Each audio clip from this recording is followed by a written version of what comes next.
दोस्त, आज हवाओं में कुछ भारीपन है। परिंदे भी चहकना भूल गए हैं। आज जंगल कुछ ज्यादा ही शांत लग रहा है। महाराज, गर्मी इतनी है कि पत्ता भी नहीं हिल रहा। शायद सब झुलस रहे हैं।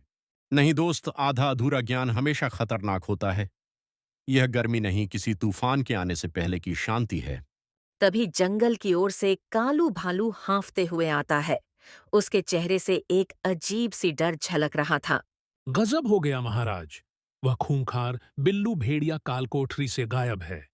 उसने पहरेदारों पर कोई नशीली गंध छिड़क दी और फरार हो गया। हे भगवान, ये क्या हो गया?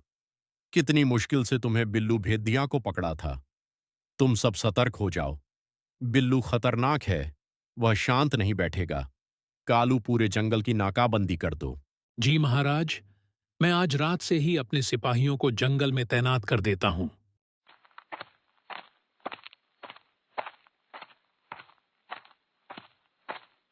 रात के अंधेरे में जंगल में बहुत सारे भालू सिपाही तैनात थे, लेकिन इस रात इनमें से दो भालू पर एक काला साया हमला कर देता है।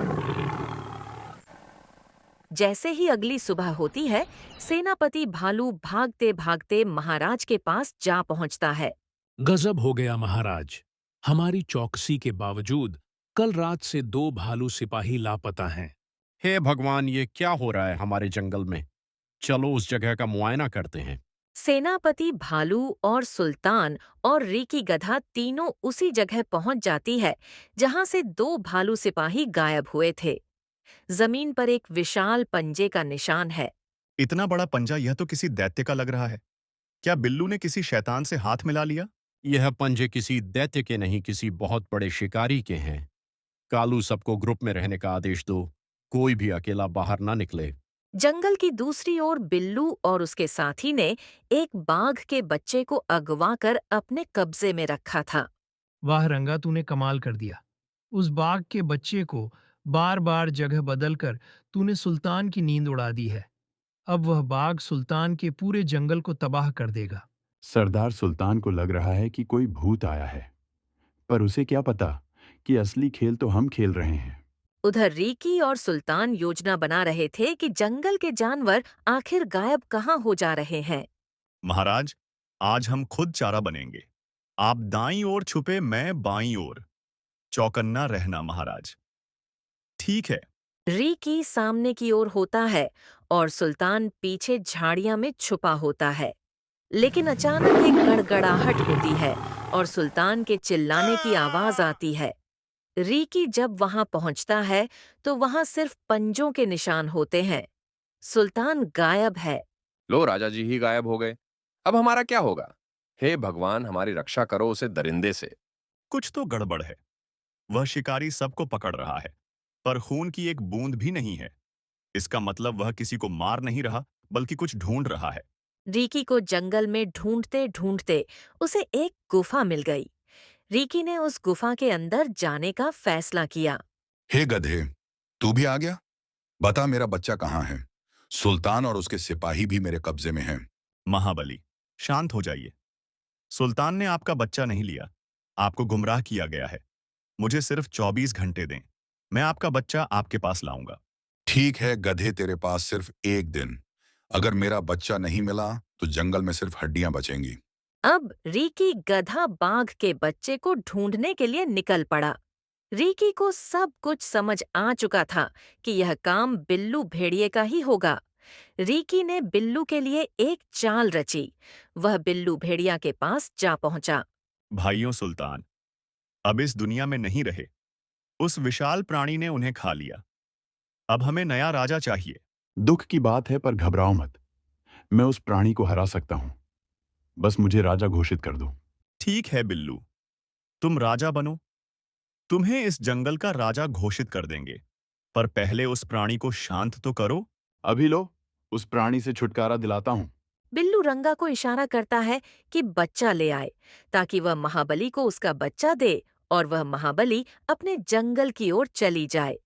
उसके बाद बिल्लू इस जंगल का हीरो बन जाए। तभी वहां अचानक से शेर की दहाड़ने की आवाज आई। सुल्तान और महाबली भारी कदमों से उसके सामने आया। महाबली अपने बच्चों को देखकर बहुत गुस्से में लग रहा था।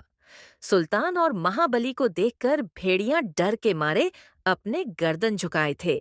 सुनी सुनाई बातों पर यकीन करना तुम्हारी सबसे बड़ी भूल थी बिल्लू। मैं मारा नहीं हूं, मैं जिंदा हूं। तुझे क्या लगा तू इस जंगल का राजा बनेगा?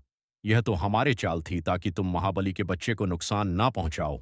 शैतान मैं नहीं, तुम हो बिल्लू, जो अपने ही राजा की मौत का झूठ फैलाकर और मेरे बेकसूर बच्चे की जान जोखिम में डालकर हीरो बनना चाहता था। तुमने सोचा था कि रंगा और तुम्हारी यह छोटी सी साजिश कभी सामने नहीं आएगी। नहीं, ये झूठ है। मुझे फंसाया जा रहा है। रीकी ने मुझसे कहा था कि रीकी ने वही किया जो एक वफादार वजीर को करना चाहिए था। उसने तुम्हारी साजिश का पता लगाकर मुझे और महाबली को पहले ही सब सच बता दिया था। तुमने जिस हीरो बनने का नाटक रचा, उसका पर्दाफाश हो चुका है बिल्लू। महाराज मुझे माफ कर दें। ये सब रंगा का विचार था। मैं तो बस डर गया था। झूठ मत बोलो बिल्लू, राजा बनने का लालच तुम्हारा था। बुरे काम का बुरा नतीजा। महाबली, इसने तुम्हारे बच्चों को ढाल बनाया और मेरे राज्य में विद्रोह फैलाया। अब इस अपराधी का फैसला तुम ही करो, क्योंकि पिता का क्रोध सबसे बड़ा न्याय होता है। महाबली एक ऐसी भयानक दहाड़ मारता है जिससे पूरा जंगल कांप उठता है। मुझे माफ कर दो, मुझे जाने दो। मैं वादा करता हूं कि मैं अब से सारे बुरे काम छोड़ दूंगा और कभी किसी को नुकसान नहीं पहुंचाऊंगा, और इस जंगल को छोड़कर मैं हमेशा हमेशा के लिए चला जाऊंगा। डैडी, इन दोनों को माफ कर दो। ए दोनों मुझे कुछ भी नुकसान नहीं पहुंचाया, और ए दोनों मेरे अच्छे से ख्याल भी रखा, मेरे लिए भोजन भी लाया। इसलिए इन दोनों को जाने दो, माफ कर दो। ठीक है, मेरे बेटे ने तुम दोनों को माफ करने के लिए कहा, इसलिए मैं तुम दोनों को जाने दे रहा हूं। पर याद रखना, अगर तुम दोनों इस जंगल में फिर से नजर आया तो मैं तुम दोनों को कच्चा खा जाऊंगा। अब निकलो यहां से। बिल्लू और उनके साथी रंगा हमेशा हमेशा के लिए इस जंगल को छोड़कर दूसरे जंगल की ओर चले जाते हैं और फिर सब शांत हो जाता है। सुल्तान फिर से अपने सिंहासन पर बैठते हैं और रीकी उनके बगल में वफादारी से खड़ा हो जाता है। न्याय पूरा हुआ।